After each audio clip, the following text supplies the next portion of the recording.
এদেশ কারো বাবাকারী সম্পত্তি নয়, এদেশ কারো জমিদারি নয়, এদেশ কারো ব্যক্তিগত পুঁজিপতিদের নয়।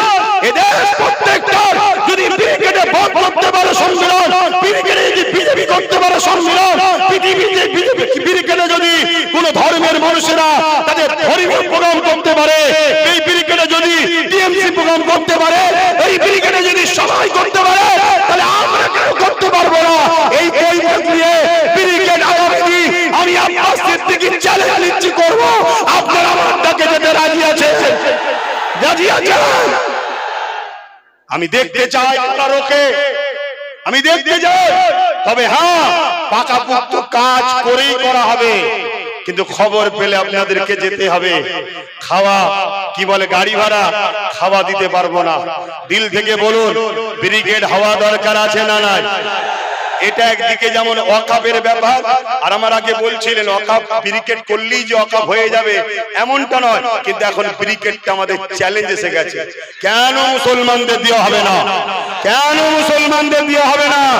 যদি সেখানে আমার হিন্দু ভাইয়েরা তারা তাদের গীতা পাঠের জন্য পেতে পারে, 100% ঠিক করেছে, পাবে না কেন? তাদেরও তো ব্রিগেড, আমি বিরোধী নয়, কিন্তু সবাই যদি পায়, বাম পাবে, কংগ্রেস পাবে, টিএমসি পাবে, বিজেপির মতো অপদার্থ দেশ যারা দেশকে ক্ষতি করছে তারাও যদি পায়, তাহলে আমরা দেশের জন্য উলামারা 70,000-এর উপরে দিল্লিতে জীবনকে ব্রিটিশদের তাড়িয়েছি, আমরা তাদের উত্তরসূরি, আমরা কেন ব্রিগেড পাবো না? তাই চ্যালেঞ্জের সাথে ব্রিগেড করতেই হবে, আমাদের অঙ্গীকার। তবে সেই দিন ব্রিগেডে আমি ডাক দেবো, আপনারা যাবেন তো নাকি? সুপ্রিম কোর্টে বিচার চলে গেল, আস্তে আস্তে আমাদের আন্দোলন ঠান্ডা ঘরে চলে গেল।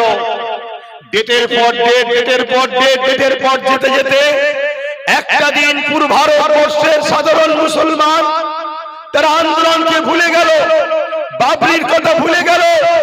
শুধু 6 ডিসেম্বর এলে কালা দিবস পালন করে, তাও নিজে ছোট ছোট করে।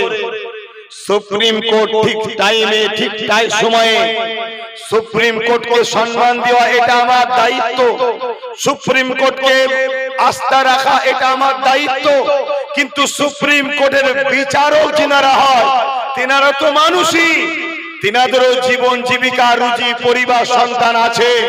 জানি না চাপে পড়ে হোক শখে হোক, একটা দিন যখন পুরো ভারতের সম্প্রীতি প্রেমিক মানুষ, ভারতের ঐতিহ্য বাবরি মসজিদ প্রেমিক মানুষ, মুসলিম সম্প্রদায়ের মানুষ আন্দোলন ভুলে গেল, বাবরি ভুলে গেল, তখন টুক করে আইন পাস করে দিল কি ওখানে রাম মন্দির হবে।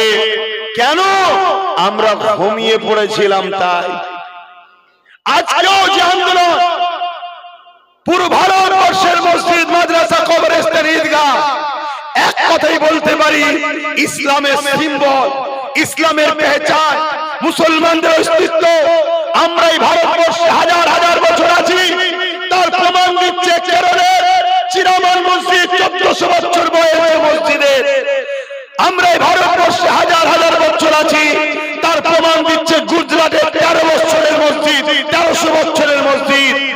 আমরা ভারতবর্ষে হাজার হাজার বছর আছি, তার প্রমাণ দিচ্ছে এই ভারতবর্ষের হাজার হাজার মসজিদ মাদ্রাসা এবং আমাদের ঐতিহাসিক পুরাতন কবরস্থানগুলো। এগুলোর মূল লক্ষ্য কি? এগুলোর মূল লক্ষ্য হলো মুসলমানদের ঘরে ভারতের নাগরিকত্ব কেড়ে নেওয়া, মুসলমানদের ঘরে ডিভোটার করা, মুসলমানদের ঘরে এই জায়গায় নিজেতে গেলে আগে মুসলমানদের হাজার হাজার বছরের প্রাচীন ঐতিহ্য স্মৃতি যেটা প্রমাণ দিচ্ছে মুসলমান স্বাধীনতার পরে বাংলাদেশ ভারত থেকে আসে না, মুসলমান এদেশে হাজার হাজার বছর ছিল, তার প্রমাণ দিচ্ছে ওই চিরামান মসজিদ, ওই গুজরাটের মসজিদ, ওই আমার এলাকার 500 বছরের, আপনার এলাকার 300 বছরের শাহী মসজিদ। প্রমাণ দিচ্ছে এই বসিরহাটে 300 বছর ধরে মুসলমান আছে, মসজিদটা প্রমাণ দিচ্ছে।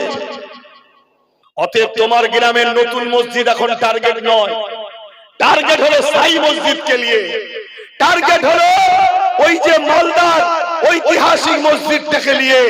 এগুলোকে মুছে দিতে পারলে তবেই তো বলা যাবে তোমরা অন্য দেশ থেকে এসেছো, এদেশে আছো, খাটো, খাও, কিন্তু তোমরা ভোটার অধিকার পাবে না।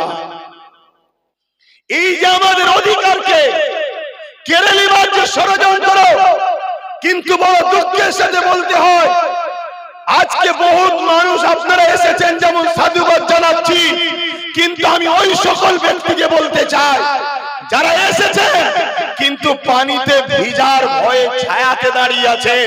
কাল যদি আপনাকে বলা হয় একটা সাইকেল রেস হবে, জিততে পারলে 1000 টাকা পুরস্কার আছে, 500 টাকা, 10,000 টাকা পুরস্কার আছে, তখন কি আপনি গা বাঁচিয়ে থাকবেন? আমি আপনাকে জাগাতে এসেছি ওয়াকফ নিয়ে, কলকাও নিয়ে। আমার আগে উলামারা বক্তব্য দিয়েছে, আমি 10 বছর ধরে আমার কওমকে জাগাচ্ছি যে কওম জাগো, কওম জাগো, ঘুমিয়ে থেকো না, ঘুমিয়ে থেকো না। কেন আমাদের পিছনে বিরাট বড় ষড়যন্ত্র চলছে।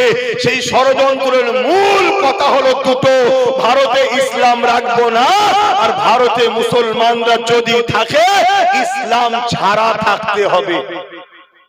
আপনারা কি থাকতে রাজি আছেন ইসলাম ছাড়া? আপনাদের তো সেদিকে নিয়ে চলে গেছে, আপনাদেরকে সে জায়গায় পৌঁছে দেওয়া হয়েছে।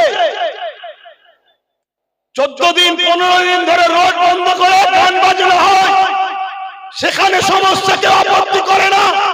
আপনার 5 মিনিটের আজানের বিরুদ্ধে অনেক বড় বড় সেলিব্রিটিরা নানা রকম বিবৃতি দেয় না। আপনি তো সেদিকে চলে গেছে। সব থেকে বেশি গরুর গোশত এই ভারতবর্ষ থেকে বিদেশে সাপ্লাই হচ্ছে। সেখানে বড় বড় কোম্পানি আছে, যে কোম্পানির মালিক সব অমুসলিম। সেখানে গোহত্যা হলে সেখানে সমস্যা হয় না। মুসলমান, তোমার ঘরে গরুর গোশত আছে কি নাই পরের কথা, তোমাকে গোহত্যার নামে গোভক্তরা বারবার হত্যা করছে এই ভারতে। তুমি কি বুঝতে পারছো না? আজকে তুমি চতুর্দিকে তাকিয়ে দেখো, তোমার বাড়াই পড়েতে, তোমার মসজিদের মধ্যে ঢুকে তোমার মসজিদের ইমামের জায়গায় প্রস্তাব করা হচ্ছে, তাকে পরের দিন জামিন করে ছেড়ে দেওয়া হচ্ছে। তুমি কি এখনো বুঝতে পারছো না? তোমার ভারতবর্ষের এই বনগাঁ আকাইপুরে রেল স্টেশনে 2 জন অমুসলিম ভারতের কি বলে পাকিস্তানের পতাকা বেঁধে মুসলমানদের ঘরে ফাঁসাবার চক্রান্ত করেছিল। হাতে নাতে ধরা পড়লো, তাদেরকে পরের দিন জামিন হয়ে গেল। তাদেরকে আবার কেন্দ্র সরকারের লোকেরা ফুলের মালা দিয়ে স্লোগান দিতে দিতে তাদেরকে নিয়ে আসা হচ্ছে। তুমি কি বুঝতে পারছো না যে তোমাদের বিরুদ্ধে যারাই ষড়যন্ত্র করবে তাদেরকে এই দেশে পুরস্কৃত করা হবে, যারা তোমাদের পক্ষে দাঁড়াবে তাদেরকে এই দেশে বিভিন্ন মিথ্যা কেসে ভরে দেওয়া হবে, আর যারা তোমাদেরকে হত্যা করবে তাদেরকে রাজস্থানের মতো জায়গায় যে আফরাজুলকে হত্যা করেছিল তাকে এমএলএ টিকিট দেওয়া হয়েছিল। তোমরা কি বুঝতে পারছো না? আমরা তো এই 10 বছর ধরে জাগাচ্ছি। বড় দুঃখের সাথে বলছি আমার কওম, তুমি যদি বাঁচতে নাও চাও, তোমার এই ছোট্ট ফুটফুটে বাচ্চা ছেলেটা, বাচ্চা মেয়েটা কি অপরাধ করেছে তোমার ঘরে জন্ম নিয়ে, তুমি তার কথা একটু ভাববে না? তার ভবিষ্যৎটা কি ভাববে না? সে আগামী দিন স্কুলে যাবে, মুসলমান হওয়ার কারণে রেপ হবে। যারা রেপ করবে, কাশ্মীরে যেমন 80টাকে রেপ যারা করেছিল তাদেরকে ফুলের মালা দিয়ে তাদের জন্য মিছিল বেরিয়েছিল। তুমি মুসলমান হওয়ার জন্য তোমার ঘরের বেটিটাকে রেপ করবে, আর তাকে যারা রেপ করবে তাকে আগামী দিন সিংহাসনে বসাবার জন্য জনগণ তার পিছনে দাঁড়াবে। কবে বুঝবে আমার